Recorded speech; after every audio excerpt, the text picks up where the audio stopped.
In 1982, during the final auditions for a new sitcom called Cheers, Ted Danson took one look at Shelley Long and thought, "Oh no, that's a bad idea." He felt their energies didn't match. She was precise and theatrical, while he was instinctive and loose. But when the cameras rolled, something clicked. Their chemistry as Sam and Diane was alive, unpredictable and magnetic.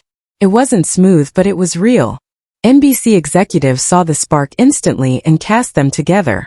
What viewers didn't see, though, was how difficult that chemistry was to maintain off-screen.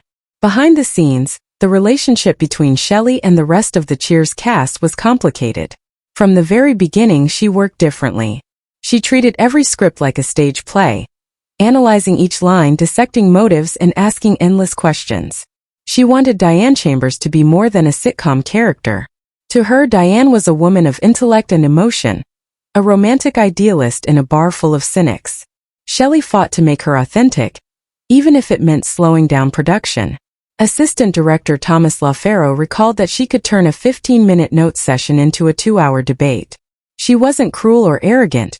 She was intense. Ted Danson once said there wasn't a mean bone in her body, but her process could wear anyone out. Writers Glenn and Les Charles, who created Cheers, initially admired her dedication. She challenged them to write smarter, deeper material. But over time, her constant questions and rewrites strained the team. After every table read, she would push for changes, sometimes small, sometimes entire scenes. The writers called these talks the Diane Inquisitions. One by one, even her allies grew tired. Nicholas Colasanto, who played Coach, understood her best because of their shared theater background, but he too began to feel drained. He privately told producers that rehearsals felt like therapy sessions instead of comedy rehearsals. Shelley's perfectionism extended to everything: her hair, wardrobe, and timing. She wanted every detail to reflect Diane's personality. Ted Danson admitted that their early interactions were awful, but when the cameras rolled, all the tension made the performances better. The push and pull between them translated into the fiery romance audiences loved. Off camera, though, it wasn't easy. Danson once described it as sometimes horrible, just being in the same room together. Yet even as they clashed, he respected her brilliance. In 1983, Shelley Long won the Emmy for Outstanding Lead Actress in a Comedy Series. On stage, she thanked her castmates warmly, calling Ted Danson the best partner she could ask for. But backstage, her victory deepened the divide. Cast members whispered that she was too controlling, too intense for a sitcom. She wasn't part of the post-show celebrations. Her colleagues were proud of the show but weary of the process that came with her success. As the seasons went on, the atmosphere on set grew heavier. Shelley wanted Diane to evolve, but the writers preferred to keep the romantic tension between Sam and Diane alive. By the 5th season, her demands for rewrites and reshoots had pushed everyone to the edge. Rhea Perlman later said the tension was real but avoided going into detail. "I can't go there," she said in one interview, her silence saying enough. Glenn Charles later admitted that season 5 was when things became roughest. Shelley wanted perfection in every scene, but Cheers was a fast-moving, ensemble-driven comedy. Her slow, methodical process clashed with the pace.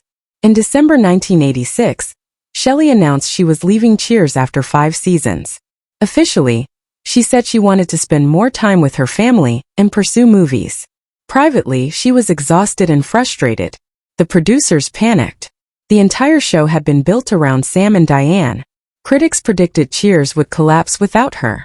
Ted Danson felt a strange mix of relief and dread. Relief that the tension would finally end, and dread that the magic might go with it. The cast filmed her final episode in 1987. The writers rushed to create an ending that fit. In it, Diane leaves Boston to become a writer, walking away from Sam moments before they were to be married. It was bittersweet and abrupt, but the surprise came when her replacement, Kirstie Alley, joined the show as Rebecca Howe. The energy shifted overnight. Rhea Perlman later said it was one of the greatest first days ever. The laughter returned, and everyone could breathe again. For the first time, Cheers hit #1 in the Nielsen ratings. Without Shelley, the show became lighter, more ensemble-focused, and even more successful. Meanwhile, Shelley's film career never matched her sitcom fame. Her first major film after Cheers was Outrageous Fortune 1987, with Bette Midler. It made money, but critics said she was just playing Diane again.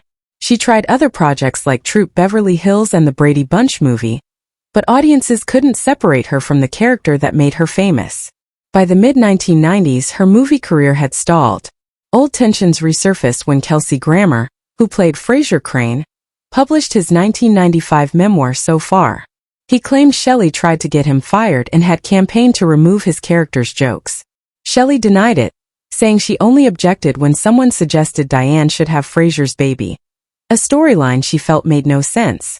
Producer Ken Levine later wrote that Grammer's claims were false and that Frasier stayed because the writers loved him. Still, the bitterness lingered. When Shelley later guest starred on Frasier in 1996, her character was portrayed as a mental patient, a subtle jab that many saw as payback. As the years passed, the cast occasionally reunited, but Shelley remained distant. She didn't attend the 2024 Emmy reunion, where Ted Danson, Rhea Perlman, Kelsey Grammer, Woody Harrelson, and John Ratzenberger all appeared together. George Wendt, who played Norm, attended with a cane, helped to the stage by his nephew Jason Sudeikis. He later said it didn't feel complete without Shelley. 2 months later, Wendt passed away in his sleep at 76. Shelley had endured personal struggles too. In 2013, she suffered a stroke. Ted Danson visited her in the hospital after years of silence. They spoke quietly, but it didn't erase the old wounds. Danson later said he regretted how distant everyone had become from one another. He eventually reconciled with Kelsey Grammer in 2024, saying, "I missed out on 30 years of Kelsey Grammer, it's my bad." Shelley never had that closure with her castmates. In a rare 2025 interview at age 75, she admitted she regretted leaving Cheers. She said she had expected more serious storylines for Diane, but felt trapped repeating the same romantic beats. Over time, she began to lose the distinction between herself and her character. People on set treated her like Diane, not Shelley, and it haunted her for years. Watching the show thrive without her was painful, but she said she was proud of what she helped build.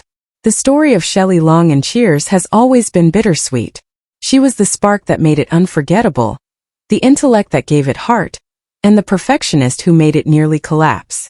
Her process frustrated everyone, but her performance made television history. Ted Danson once said that while it was hard working with her, it was never pointless.